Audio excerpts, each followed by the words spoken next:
কুরআনের সবচেয়ে দামি হলো, উমদা হলো সূরাতুর রহমান। এই সূরাতুর রহমানের মধ্যে আল্লাহ পাক একটি আয়াত ৩১ বার বলেছেন। ৩১ বার একই আয়াত বারবার বলেছেন। গোটা সূরার মধ্যে শুধু আল্লাহ পাকের নিয়ামত রাজির বর্ণনা, আল্লাহ আমাদের প্রতি কি কি নিয়ামত দিয়েছেন, এবং ৩১ বার আল্লাহ পাক বলেছেন বড় চমৎকার পূর্বের পরে সম্পর্কের সাথে। সেটা আমরা সে আয়াতটি শুনব, বিখ্যাত আয়াত, ফাবিআইয়ি আলাই রাব্বিকুমা তুকাজ্জিবান। এই সূরাটা আমাদের কোরআন শরীফে এখানে লেখা আছে মাদানিয়াতুন। কোরআন শরীফের সূরাগুলো সাধারণত দুই ভাগে বিভক্ত, কিছু আছে মক্কি, কিছু আছে মাদানি। দেখবেন সূরার নামের শুরুতে লেখা থাকে। মক্কি অর্থ হলো যেই সূরাগুলা নবীজি মক্কা থেকে মদিনায় হিজরত করার আগে নাজিল হয়েছে। নবীজি হিজরত করেন ৫৩ বছর বয়সে। তাই ৫৩ বছর বয়সের আগে, হিজরতের আগে যে সূরাগুলো নাজিল হয়েছে, এই সূরাকে বলা হয় মক্কি সূরা। আর হিজরত করার পরে, মানে ৫৩ বছর বয়সের পরে যে সূরাগুলো নাজিল হয়েছে, সেইগুলোকে বলা হয় মাদানী সূরা। তো যদিও এখানে মাদানী শব্দ লেখা আছে, কিন্তু সংখ্যাগরিষ্ঠ আলেমদের মত এই সূরাটা হলো মক্কি সূরা। কি সূরা? মানে রসুল মদিনায় হিজরত করার আগেই, মানে একেবারে শুরুর দিকেই এই সূরাতুর রহমান এটা নাজিল হয়েছে। দলিল ইবনে কাসিরের মধ্যে আসছে, কোরআন শরীফের বিখ্যাত তাফসীর ইবনে কাসির। একবার রাসূল কারীম সাল্লাল্লাহু আলাইহি ওয়াসাল্লাম সাহাবাদের সামনে বের হয়ে আসলেন, সাহাবায়ে কেরাম বসা। ফাকরা সূরাতুর রহমান মিন আউয়ালিহা ইলা আখিরিহা। নবীজি সূরা রহমান শুরু থেকে শেষ পর্যন্ত তেলাওয়াত করে সাহাবীদেরকে শোনালেন। কোন পর্যন্ত? শুরু থেকে শেষ, বেশ খানিকটা সূরা। তাহলে এই সূরাটা পরিপূর্ণ শোনাইছেন। আর সাহাবায়ে কেরাম সাকাতু, পিনপতন নীরবতা, একেবারে অধীর আগ্রহের সাথে, খুব মনোযোগের সাথে নবীর তেলাওয়াতটা শুনছেন। নবীর তেলাওয়াত, তাহলে তেলাওয়াত শোনা এটাও কিন্তু সওয়াব। কোরআন পড়া যেমন সওয়াবের, কোরআন শোনাও কিসের? সওয়াবের। যখন কোনো মানুষ কোরআন তেলাওয়াত করে, তখন যেমন তার আমল নামায় নেকি লেখা হয়, যখন মানুষ কোরআন শোনে তখনও তার আমল নামায় নেকি লেখা হয়। পাকিস্তানের একটা বড় মাদ্রাসা, খুব বিখ্যাত, বিন্নুরি টাউন, জামিয়া বিন্নুরি টাউন, খুব বিখ্যাত মাদ্রাসা। ওই মাদ্রাসায় একবার ফতোয়া জিজ্ঞাসা করা হয়েছে। একজন ফতোয়া জিজ্ঞাসা করছে যে পাকিস্তানের একজন বড় doctor, doctor Javed, specialist doctor, তিনি তার এক সাক্ষাৎকারে বলছেন, যদি কোনো ব্যক্তি সূরা রহমান প্রতিদিন 7 বার শোনে, তাহলে ওই ব্যক্তির আর কোনো রোগ ব্যাধি থাকবে না। ডাক্তার জাবেদ বলেছেন। তবে তিনি বলেছেন, এবং এটা শুনতে হবে কারি বাসেতের কণ্ঠে। কার কণ্ঠে? সবার তেলাওয়াত তো সুন্দর না। কারি বাসেত মিশরে একজন কারি ছিলেন, খুব জগৎ বিখ্যাত কারি, ইন্তেকাল করেছেন। তো এই 7 বার শুনলে তার কোনো রোগ থাকবে না, এই কথাটার কোনো ভিত্তি আছে কিনা? এই প্রশ্ন করেছে ফতোয়া বিভাগে। তখন ফতোয়া বিভাগ থেকে উত্তর দিচ্ছে, আল্লাহ পাক কুরআনে বলেছেন, অনুনাজ্জিলু মিনাল কুরআনি মা হুয়া শিফাউন ওয়া রাহমাতুল লিল আলামিন। আল্লাহ বলেন, অনুনাজ্জিলু মিনাল কুরআন, আমি কোরআন থেকে যা কিছু নাজিল করি, হুয়া শিফাউন, এটা হলো শিফা। তাহলে কোরআন হলো, গোটা কোরআনই হলো মুমিনের জন্য শিফা। রাহমাতুল লিল মুমিনিন, মুমিনিন লিল আলামিন, লিল মুমিনিন, এবং মুমিনদের জন্য রহমত। তাহলে কোরআন মুমিনদের জন্য রহমত এবং কোরআন মুমিনদের জন্য শিফা। হ্যাঁ, ওমা ইয়াজিদুজ জালিমিনা ইল্লা খাসারা। যারা জালেম এরা শুনলে ওদের শিফা না, ওদের ক্ষতিগ্রস্ততা আরও বাড়ে। ওরা নাশুকরি করে, কুফরি করে, আরও শাস্তি আল্লাহ বাড়ে। তো এই আয়াত দিয়ে ফতোয়া বিভাগ থেকে বলতেছে, আল্লাহ যখন বলেছেন শেফা, তাহলে সূরা রহমান শুধু না, কোরআনের যেই অংশই শোনা হবে ওই অংশই মুমিনের জন্য ইনশাআল্লাহ শেফা হবে। এই জন্য আপনারা মাঝে মধ্যে যারা ভালো ভালো কারি আছে, শায়েখ আব্দুর রহমান আস-সুদাইস আছে, এরকম আরও যারা যারা কারি আছেন আরবের, বিশেষ করে যারা হারামাইন শরীফাইনের ইমাম, ওনাদের তেলাওয়াত শুনলে তো অন্তর থেকে চোখে পানি চলে আসে। তা ওনাদের তেলাওয়াত মাঝে মধ্যে বাসায় শুনবেন, জোরে ছেড়ে দেবেন, মাঝে মধ্যে জোরে ছেড়ে দেবেন, আর সবাই বলবেন তোমরা শোনো। আবার ছেড়ে দিয়ে একেবারে অবমূল্য না হয়, ছেড়ে দেবেন, দিয়ে বলবেন তুমিও শোনো আমিও শুনি, সবাই শোনো। বাসার মধ্যে মাঝে মধ্যে কোরআনের আওয়াজ তেলাওয়াত জোরে ছেড়ে দেওয়া। আমাদের এখানে একজন আসেন, আজকে দেখতেছি না, ভ্যাসপা একজন আসেন, প্রত্যেক তাফসিরেই আসেন। উনি সবসময় গাড়িতে যখন চলেন পকেটে মোবাইল, ওই মোবাইলে ওনার কোরআন তেলাওয়াত চলতে থাকে, ওই দিকে শোনে উনি। মাশাআল্লাহ, খুব ভালো। বলে যে আমি সবসময় কোরআন শরীফ শুনি। সবসময় কি শুনি? কোরআন শরীফ শুনি। মাশাআল্লাহ। তো আল্লাহ রসুল সূরা রহমান একেবারে শুরু থেকে শেষ পর্যন্ত পড়ে শোনাইলেন। সাহাবায়ে কেরাম সব চুপ। উত্তর তাফসীর ইবনে কাসির। তো আল্লাহ রসুল বলেন, লাইলাতুল জিনে, মানে যেই রাত্রে আমি জিনদের কাছে গিয়েছিলাম মক্কায়, ওখানে মসজিদ আছে, মসজিদে জিন, আল্লাহ রসুলের যে জন্মস্থান ওখান থেকে পাশেই। কই ডাক্তার সাহেব কই আসেনি? না, চলে গেছে। আমরা গেছিলাম সেখানে, ওই মসজিদে জিনে। তো এই লাইলাতুল জিনে নবীজি বলেন, আমি জিনদেরকে সূরা রহমান তেলাওয়াত করে শোনাইছিলাম। তা তোমরা তো কিছুই করলা না, চুপ করে আসো। কিন্তু আমি যখন জিনদেরকে সূরা রহমান শোনাইছি, তাদের প্রতিক্রিয়া, তাদের আগ্রহ তোমাদের থেকে ভালো ছিল। বুঝলেননি?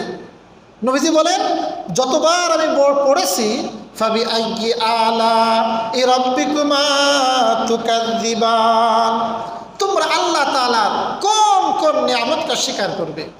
এই আয়াত যতবার আমি পড়েছি, ওই জিনরা ততবার পড়েছেন, লা বিশাইইন মিন নিয়ামিকা রব্বানা, হে আল্লাহ, নুকাজ্জিবু ওয়ালাকাল হামদু, আপনার কোনো নিয়ামত হে আল্লাহ আমরা অস্বীকার করি না, বরং সমস্ত প্রশংসা আল্লাহ আপনারই জন্য।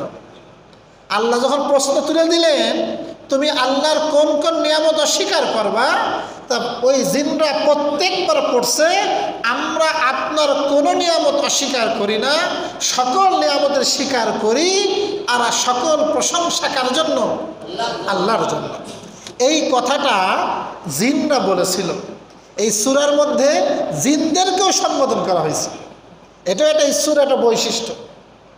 তা প্রিয় ভাই, এই ঘটনা যেহেতু মক্কায় ঘটেছে, এই দলিলের ভিত্তিতে অনেক মুফাসসির বলেছেন এই সূরাটা হলো কি সূরা? মক্কি সূরা। মানে দলিল বললাম, এটা কি সূরা? আরও দলিল আসছে তাফসিরে। রাসূল কারীম সাল্লাল্লাহু আলাইহি ওয়াসাল্লামের সাহাবীদের মধ্যে সাহাবায়ে কেরাম বললেন, রাসূল তো তেলাওয়াত করেন কোরআন, তোমাদের মধ্যে কে আছে প্রকাশ্য জোরে কোরআন তেলাওয়াত করবে? কার হিম্মত আছে? আব্দুল্লাহ ইবনে মাসউদ রাদিয়াল্লাহু তাআলা আনহু, উনি নবীর খাদেম ছিলেন, সবসময় নবীর সাথে থাকতেন। ওনাকে বলা হয় সাহিবুন নালাইন ওয়াল আসা, আল্লাহ নবীর জুতা বহনকারী, লাঠি বহনকারী। বুখারী শরীফের মধ্যে আসছে, সাহাবায়ে কেরাম বলেন, আমরা ইবনে মাসউদকে মনে করতাম সে নবীর পরিবারের সদস্য, মানে বারবার তার ঘরে যায় আর আসে। অন্যরা ঘরে গেলে তো অনুমতি লাগে, উনি যায় আর আসে। কারা যায় আর আসতে পারে? খাদেমরা। খাদেমরা তো বারবার ঢোকে আর বের হয়। তো এরকম সাহাবী ছিলেন আব্দুল্লাহ ইবনে মাসউদ। আমরা যারা হানাফি মাযহাবের অনুসারী, আমাদের একেবারে সংখ্যাগরিষ্ঠ মাসালা, আমরা যেই সাহাবীর কথার পরে আমল করি তিনি হলেন এই সাহাবী। তার নাম কি? আব্দুল্লাহ ইবনে মাসউদ, যে সাহাবী সবসময় নবীর সান্নিধ্য পেয়েছেন। আরেকজন ওই দূরে বসবাস, একদিন এসে একটা আমল করে দেখে গেছেন, দুইটার মধ্যে ভিন্নতা আছে। তা আমরা ইবনে মাসউদের মত বেশি নিই। তা আব্দুল্লাহ ইবনে মাসউদ বললেন, আমি আজকে জোরে কোরআন শরীফ পড়ব। উনি প্রথম সাহাবী, যেই সাহাবী সবার মধ্যে জোরে কোরআন তেলাওয়াত করছেন। উনি একেবারে বাইতুল্লাহ গেলেন। বাইতুল্লাহ যে বাইতুল্লাহর সামনে যেখানে মাকাম ইব্রাহিম, ওই জায়গায় দাঁড়িয়ে সূরা রহমান পড়া শুরু করলেন। সূরা রহমান পড়া যখন শুরু করলেন, মক্কার মুশরিকরা আশপাশে ছিল। ওরা সব চিৎকার করলো, কার এত সাহস মুহাম্মাদের বাণী ছড়ায়? সবাই বলল আব্দুল্লাহ ইবনে মাসউদ। এরপরে মক্কার মুশরিকরা ওই তেলাওয়াতরত অবস্থায় তারপরে ঝাঁপিয়ে পড়ল। সমস্ত মুখ রক্তাক্ত হয়ে গেল, চেহারা পরিবর্তন হয়ে গেছিল মায়ের খেতে খেতে আব্দুল্লাহ ইবনে মাসউদের। তা উনি ওই মক্কায় থাকতে যেই তেলাওয়াত করে সবাইরে শোনাইছিলেন, সেইটা কি? সূরা রহমান। তো এটা হলো মক্কি সূরা, এটাই অধিকাংশের মত। কেউ কেউ বলেছেন মাদানী, সেই হিসেবে এখানে লেখা আছে সূরা মাদানী। তা আমরা এই সূরা রহমান, এই শুরুতেই আমরা এই সবকটা পাইলাম, কোরআন শোনা। কোরআন কি? শোনা, কোরআন পড়া।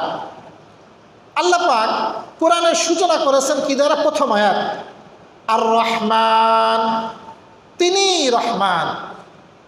রহমান মানে অত্যন্ত দয়ালু।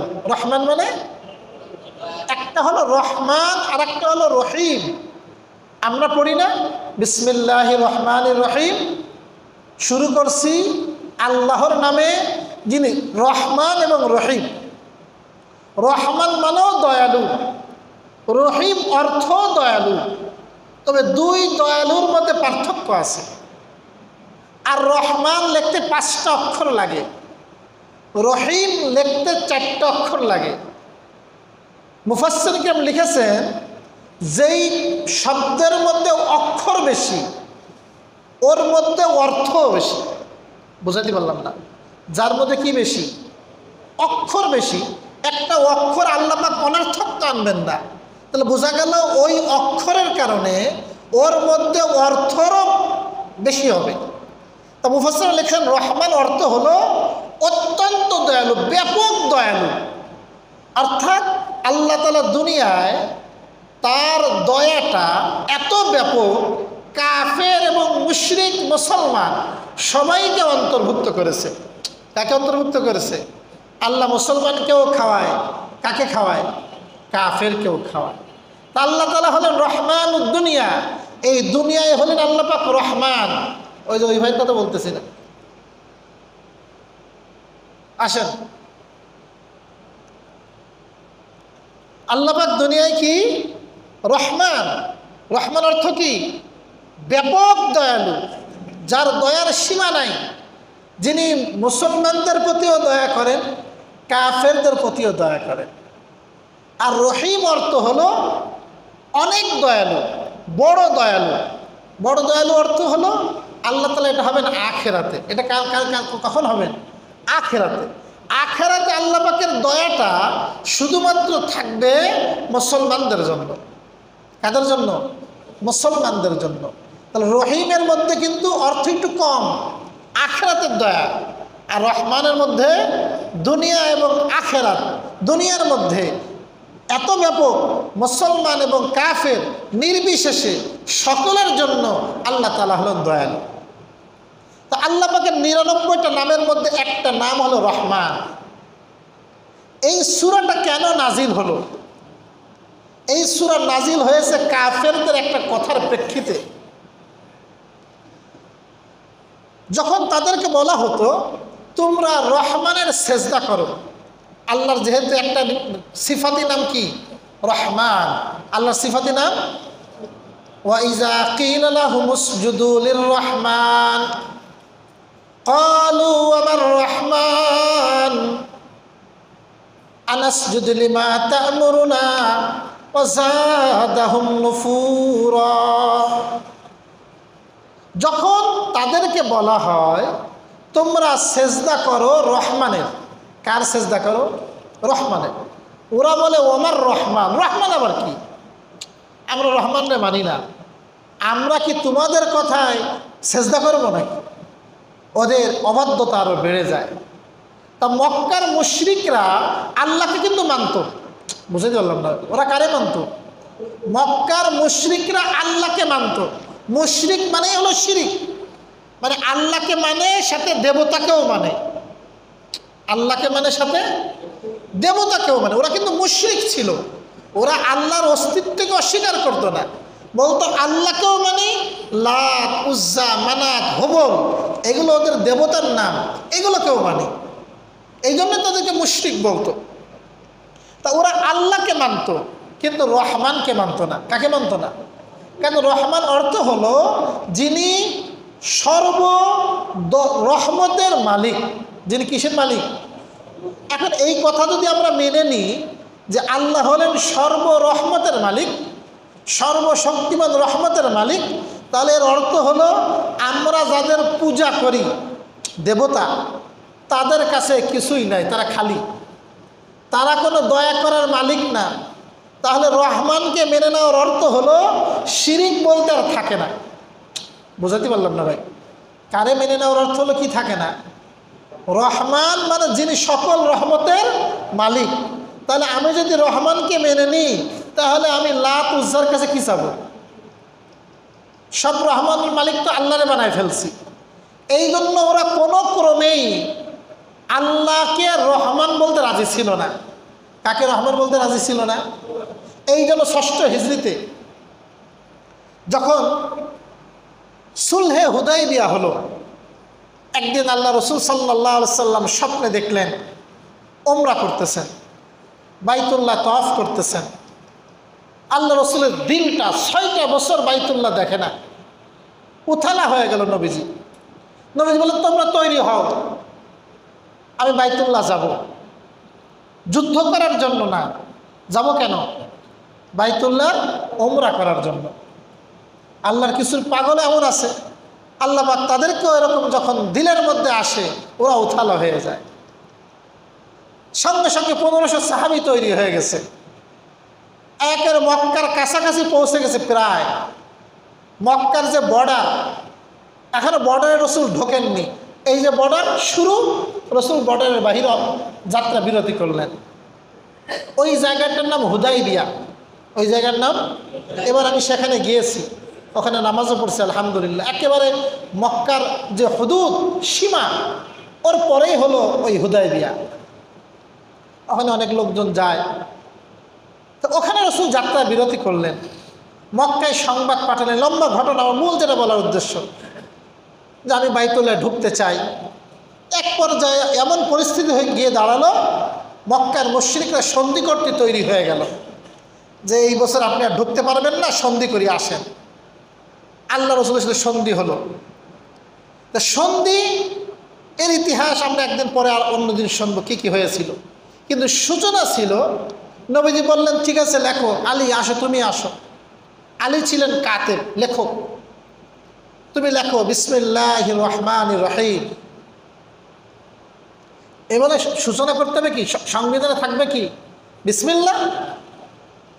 ওদের পক্ষে যে সন্ধি করতে আসলো তার নাম ছিল আমর ইবনে সোহেল, সোহেল ইবনে আমর। সে বলে তুমি কি কও, অনার রহমান, রহমান কি? আমরা তো রহমানকে মানি না, রহমানকে যদি মানবো তাহলে তো তোমার সাথে সন্ধি আসে না, দুশ্মনী আসে না। সন্ধির শুরুতে বিসমিল্লাহির রহমানির রহিম লেখা যাবে না। কি লেখা যাবে না? তাহলে যারা বিসমিল্লাহকে পছন্দ করে না, যারা মনে করে বিসমিল্লাহ থাকা ঠিক না, রাষ্ট্র তার আবার ধর্ম কিসের, আছেন এক প্রকার নাস্তিক মুরতাদ, ওরা বলে কি রাষ্ট্রের আবার ধর্ম কিসের, বিসমিল্লাহ কেন লিখতে হবে, সবার সমান। দেখছেন অবস্থা। তাহলে যারা এই জাতীয় কথা বলে এরা হলো, বসবেন নিশ্চিত এরা হলো মুশরিক। এই মুশরিকের থেকেও এরা খারাপ। যারা মুশরিকদের দালাল হয় এরা হয় তাদের থেকেও নিকৃষ্ট। সবসময় এই জন্য আমাদেরকে সচেতন থাকতে হবে যে আমাদের কোরআন সংবিধান, কোরআন শুরু হয়েছে কি দিয়ে? বিসমিল্লাহির রহমানির রহিম দিয়ে। আমাদের প্রতিটি কাজ শুরু হবে কি দ্বারা? বিসমিল্লাহির রহমানির রহিম দ্বারা। আমরা তো মুশরিক না, আমরা রহমানকে মানি। তো মানল না, কিন্তু আল্লাহ রসুল সাল্লাল্লাহু আলাইহি ওয়াসাল্লাম দেখলেন, এখন বলো তুমি কি চাও? ওরা বললো তুমি লিখতে হবে বিসমিকা আল্লাহুম্মা, আল্লাহর নামে শুরু করছি, আল্লাহর নাম থাকবে কিন্তু রহমান থাকবে না। ওরা যেহেতু আল্লাহর নাম মেনে নিতে রাজি হলো, রসুল বললেন ঠিক আছে বিসমিকা আল্লাহুম্মা, এটা দিয়ে শুরু হবে। আসতেছে সামনে সময়, তখন শুধু আসলে উসুল করে নেব। এর 2 বছর পরেই মক্কা বিজয় হয়ে গেছে। যাই হোক, তা ওই মক্কার মুশরিকরা আল্লাহ তাআলার নাম রহমান এটা কি করতো না, স্বীকার করতো না। তা আল্লাহ পাক তখন এই সূরাটা নাজিল করছেন, তোমরা রহমানকে স্বীকার করো না, কিন্তু আমি বলে দিচ্ছি আর রহমান তিনিই হলেন রহমান, তিনি হলেন কি রহমান। আল্লাহ পাকের পরিচয় আল্লাহ নিজেই দিলেন, আমি আল্লাহ হলাম রহমান, আমি কি রহমান। আমার কাজ কি? আল্লামাল কুরআন। এই রহমান আল্লাহ, তিনি কোরআন শিক্ষা দিয়েছেন। তিনি কি শিক্ষা দিয়েছেন? কোরআন শিক্ষা। এই কোরআন শিক্ষা কে দিয়েছেন? আল্লাহ। খলাকাল ইনসান, এবং তিনি মানুষদেরকে সৃষ্টি করেছেন। তাহলে মানুষের সৃষ্টিকর্তা কে? আল্লাহ। আল্লাহ সৃষ্টিকর্তা। অনেকে আল্লাহর নাম বলতে চায় না, কি বলে? স্রষ্টা, সর্বশক্তিমান। কি নাম বলে না? অ্যালার্জি। কোথায় অ্যালার্জি? আল্লাহ বললে অ্যালার্জি। সুতরাং আমরা মুসলমান, আমরা বলবো কি স্রষ্টা বলবো না আল্লাহ বলবো? আল্লাহ। খলাকাল ইনসান, তিনি সকল মানুষকে সৃষ্টি করেছেন। এর আগের যে সূরাটা আমরা পড়েছি, ওই সূরার নাম ছিল, আপনারা জানেন, এতদিন ধরে তাফসীর করছি, সূরা কামার। সূরা কামার। সূরা কামারের সাথে এই সূরাটির সম্পর্ক আছে। আল্লাহ পাক সূরা কামার শুরু করেছিলেন একটা মুআজিজা দিয়ে, চাঁদ দ্বিখণ্ডিত হওয়া। কি দ্বিখণ্ডিত হওয়া? আল্লাহ রসুল হাত দ্বারা ইশারা করলেন, পুরো আসমানের চাঁদ দ্বিখণ্ডিত হয়ে জমিনে পতিত হয়েছিল। সব মুশরিকরা দেখেছিল, এটা একটা অলৌকিক বিষয় ছিল। আল্লাহ তাআলা ওখানে চাঁদ দ্বিখণ্ডিতর অলৌকিকতা আনছেন, আর এখানে বলেন আমি আল্লাহ কোরআন শিক্ষা দিয়েছি, কোরআনের মুআজিজা আমি আমার নবীকে দান করেছি। সুবহানাল্লাহ। কিসের মুআজিজা? চাঁদ দ্বিখণ্ডিত হওয়া এটা রসুলের সবচেয়ে বড় মুআজিজা নয়, আল্লাহ রসুলের সবচেয়ে বড় মুআজিজা, সবচেয়ে বড় অলৌকিক বিষয় ছিল কোরআন। কি? এই কোরআন হলো সবচেয়ে বড় মুআজিজা। আপনি আশ্চর্য হবেন কত বড় মুআজিজা। এই যে রসুল মক্কা থেকে মদিনায় গেলেন, কিভাবে গেলেন? রসুল প্রতি বছর হজের সময় মানুষকে দাওয়াত দিতেন। বিভিন্ন এলাকা থেকে লোকজন আসে। তো এক বছর মিনাতে, ওখানে আকাবা বলে, ওখানে দাঁড়ায় মদিনার কিছু মানুষকে দাওয়াত দিয়েছে। এটা হলো নবুয়তের 11 বছরের ঘটনা। নবীর বয়স তখন 51। তো নবীর দাওয়াত শুনে 6 জন মুসলমান হয়েছে। রসুল তাদের দাওয়াতের বাড়িতে দাওয়াতের কাজ করবা, ওরা বাড়িতে যে দাওয়াতের কাজ করছে। পরের বছর আসছে 12 জন। কতজন? এই 12 জন ওই একই জায়গায় মিনার আকাবায় রসুলের হাতে মুসলমান হয়ে গেছে। রসুল আবার তাদেরকে দাওয়াত দিয়েছে, দাওয়াতের কাজ করবা। ওরা দাওয়াতের কাজ করছে, পরে চলে গেছে। যাওয়ার পরে যাওয়ার সময় বলে, হুজুর আপনি একটা লোক দেন যিনি আমাদেরকে কোরআন শিক্ষা দেবে। আল্লাহ রসুল একজন সাহাবী পাঠালেন মুসআব ইবনে উমাইরকে। কাকে? মুসআব ইবনে উমাইরকে। ইনি দেখতে ছিলেন রসুলের মতো সুন্দর। উনি ছিলেন রাজপুত্র, বহুত সম্পদের মালিক ছিল ইসলাম গ্রহণের আগে। কিন্তু ইসলাম গ্রহণের পরে উহুদের যুদ্ধে যখন ইন্তেকাল করেন, আল্লাহু আকবার, সাহাবায়ে কেরাম পরে কাঁদতেন। আব্দুর রহমান ইবনে আউফ কাঁদতেন। আব্দুর রহমান ইবনে আউফ উনি একদিন বিশাল খাবার খাচ্ছেন, বড় খাবারের দস্তরখান। খাবারের দস্তরখানে হঠাৎ মনে পড়ে গেছে মুসআবের কথা। বলতেছে, আমার ভাই মুসআব যখন উহুদে শহীদ হয়ে গেল, ওনাকে কাফনের কাপড় পরানো হবে, সেই কাফনের কাপড়ের ইন্তজাম ছিল না। মাথা ঢাকলে পা বের হয়ে যায়, পা ঢাকলে মাথা বের হয়ে যায়। সাহাবায়ে কেরাম নবীর কাছে আসলেন, এসে বললেন, ইয়া রাসূলুল্লাহ কি করব? আল্লাহ রসুল বললেন, মাথাটা ঢেকে দাও আর পায়ের কাছে ইস্খির ঘাস রেখে দাও। সাহাবায়ে কেরাম একটা কাফনের কাপড় পাইলেন উনি ইন্তেকালের সময়। আজকে এরকম অভাব আমাদের কারো আছে? কাফনের কাপড় কেনার টাকা তো সবারই আছে, কিন্তু তারপরও আমাদের মধ্যে আল্লাহর নাশুকরি শেষ নাই। আমাদের আল্লাহর নাশুকরি শেষ নাই। আর সাহাবায়ে কেরাম নিজের জীবনটা গড়ছেন। আপনি দামি কাপড় দিয়ে কাফনের ইন্তজাম করলেন, মখমলের কাপড় নিয়ে গেলেন, ওইটা ধুয়ে দিয়ে আপনি পানি খান। আমার সাথে যাবে আমার আমল। আরে আমাকে ঘাস দিল না কি দিল এটা তো আমার যায় আসে না, যদি আমি আল্লাহর দরবারে ঈমান আর আমল সালেহ নিয়ে হাজির হতে পারি। আব্দুর রহমান আউফ মনে পড়ে সব খাবার ধুয়ে সরাই দিয়েছে, আর খানাই খাননি, আর কেঁদে ফেলছেন। তো এরকম সাহাবী ছিলেন মুসআব ইবনে উমাইর। তো নবী ওনাকে পাঠালেন, যাও দাওয়াতের কাজ করবা। উনি মদিনায় যে দাওয়াতের কাজ করে, মানুষকে দাওয়াতের কথা শোনায়। লোকজন বলল, মদিনার নেতা সাদ ইবনে মুআজ, তাকে যদি তুমি একবার মুসলমান বানাইতে পারো তোমার আর চিন্তা নাই। ওদিকে সাদ ইবনে মুআজ, তার কাছে লোকজন গেছে, আপনি কি নেতা হয়েছেন, কোথা থেকে লোকজন এসে সব মানুষকে বিভ্রান্ত করতেছে, আপনি কিছু বলেন না। সাদ ইবনে মুআজ বলেন, তাই ওরা তো শাস্তি দিতে হয়, উচিত শিক্ষাকে দিতে হয়, ওরা ডাকো। মুসআব ইবনে উমাইর আসছে, ওকে শাস্তি দেবে। তা মুসআব ইবনে উমাইর বলে, ভাই আপনি তো শাস্তি দেবেন, তা আমি আপনাকে কিছু কথা বলি, আমি আপনার কিছু কথা শুনাই, তারপরে আপনার যেটা ভালো মনে হয় আপনি করবেন। সাদ ইবনে মুআজ বলে, শোনাও। তখন উনি কোরআন থেকে কিছু আয়াত তেলাওয়াত করে শোনাইছে। কি শোনাইছে? এই কোরআন থেকে যখন আয়াত তেলাওয়াত করে শোনাইছে, আল্লাহু আকবার, ওনার অন্তরের মধ্যে এমন রেখাপাত করছে, উনি বলে, আমাকে কেমনে মুসলমান হতে হবে, সে মুসলমান হওয়ার পর তোমরা বাতলে বলেন, তুমি গোসল করে আসো। গোসল করে আসছে, কালিমায় শাহাদাত পড়ে মুসলমান হয়েছে, গোত্রের কাছে গেছে, বলে তোমাদের সবাই হাজির হও। সব লোকজন জমা হয়েছে, বলে তোমাদের সাথে একটা কথা আছে। বলে কি কথা? বলে আমি যে একটা কথা বলবো, এই কথা যদি তোমরা মাইনে না নাও, তোমাদের সাথে আমি কথাও বলবো না, সম্পর্কও রাখবো না, তোমাদের সাথে আমাদের কোনো পরিচয় নেই। সবাই ভালোবাসে, আপনি আমাদের নেতা, আপনি আমাদের সাথে সম্পর্ক রাখবেন না, এটা কেমন কথা? নেতা যদি ভালো হয়, এক নেতাই সবাই জান্নাতে নিতে পারে। আর নেতা যদি কি হয়, খেতা হয়, ওই এক নেতাই সব জাহান্নামে নেওয়ার জন্য যথেষ্ট।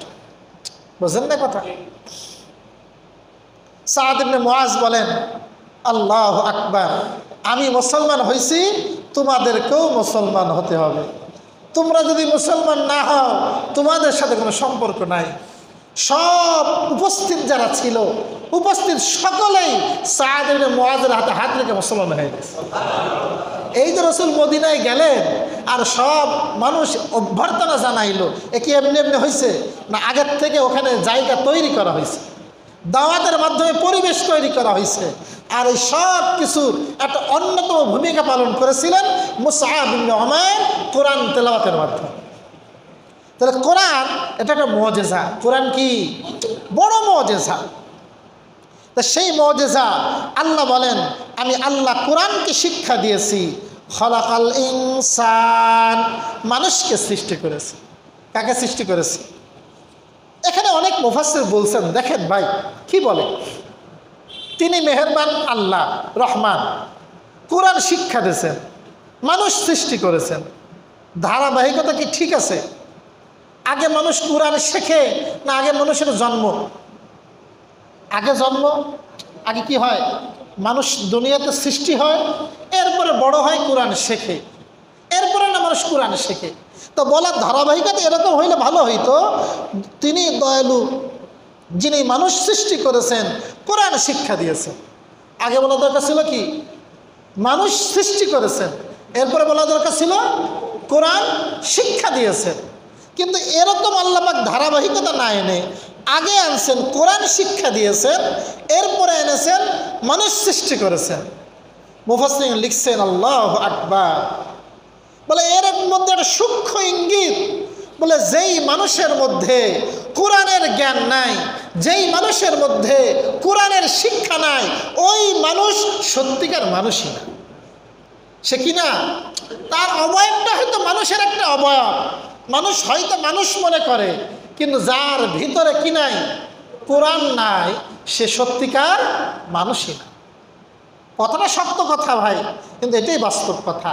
নবীজি বলেন, যার ভিতরের মধ্যে কোরআন নাই, এটা বিরান ঘর। কি ঘর? বিরান ঘরে তো কার বসবাস থাকে? জিন, ভূত, পেতনি, এগুলো বসবাস থাকে। তাহলে আমার ভিতরে যদি কোরআন না থাকে, এখানে ইবলিস জায়গা করবে, এখানে শয়তান জায়গা করবে, আমি খায়সাত রাফসানির পূজারি হব। এই জন্য আমাকে যদি মানুষ হতে হয়, সত্যিকার মানুষ হতে হয়, আমাকে কি শিক্ষা গ্রহণ করতে হবে? কোরআন। এই শিক্ষার কোনো বয়স নাই, সে আমি এখন কেমনে শিখবো? আমার শেখার কোনো বয়স নাই। আপনি চেষ্টা করলে আপনি পারবেন। আল্লাহ পাক কোরআনকে সহজ করে দিয়েছেন, আসান করে দিয়েছেন, কিন্তু সবচেয়ে সমস্যা হলো আমরা কোরআন শিখতে তৈরি না। আমরা সব কিছু রাজি, আমরা কি শিখতে রাজি না? যদি বলা হয় ভাই 10টা মিনিট সময় দেবেন, দেখা যায় খুঁজে পাওয়া যাবে না। অথচ দেখা যায় ওই চার দোকানে বসে গল্প করতেছে, খুব তাড়াহুড়া করে বের হয়ে যাচ্ছে, কিন্তু আসলে তেমন কোনো কাজ নাই। এটা শয়তানের ধোঁকা। এইটুক মুজাহাদা তো আমাকে করতে হবে। সাহাবায়ে কেরাম ঈমানের জন্য মৃত্যুকে আলিঙ্গন করছেন। আজকে আমরা দিন শিখার জন্য শয়তানের সাথে এতটুকু মুজাহাদা করতে পারবো না ভাই। সুতরাং আমরা আমাদের এই দর্শ থেকে এই সবকটা নিই যে আমরা আমাদের মৃত্যুর আগে সহিশুদ্ধভাবে কোরআন শিখবো। পারবো ইনশাআল্লাহ ভাই? আল্লাহ পাক আমাদেরকে তৌফিক দান করুন। আল্লাহ পাক বলেন আল্লামাহুল বয়ান। আল্লাহ পাক শুধু কোরআনে শিক্ষা দেয়নি, বয়ানও শিক্ষা দিয়েছেন। কি শিক্ষা দিয়েছেন? বয়ান মানে এই যে একজন মানুষের অন্তরে যে কথা, এটা ব্যক্ত করার যে পদ্ধতি, আল্লাহ যদি তৌফিক না দিতেন আমি আমার অন্তরের কথাগুলো বলতে পারতাম, আপনারা বুঝতেন? তাহলে এই যে বলার যোগ্যতা, এই বর্ণনার যোগ্যতা, এইটাও কার শিক্ষা দেওয়া? আল্লাহর শিক্ষা দেওয়া। কার শিক্ষা দেওয়া? আল্লাহ সুবহানাহু ওয়া তাআলা যে কথাগুলো বলা হলো সূরা রহমানের, আল্লাহ পাকের অনেক নিয়ামতের কথা আসবে। এই পুরো সূরা শুধু আল্লাহর নিয়ামত, শুধু নিয়ামত। কি কি নিয়ামত আছে এগুলো আল্লাহ পাক সামনের আয়াত থেকেই শুরু করবেন। আল্লাহ সুবহানাহু ওয়া তাআলা যে কথাগুলো বলা হলো আমাদের সকলকে বোঝার, আমল করার তৌফিক দান করুন। আমিন।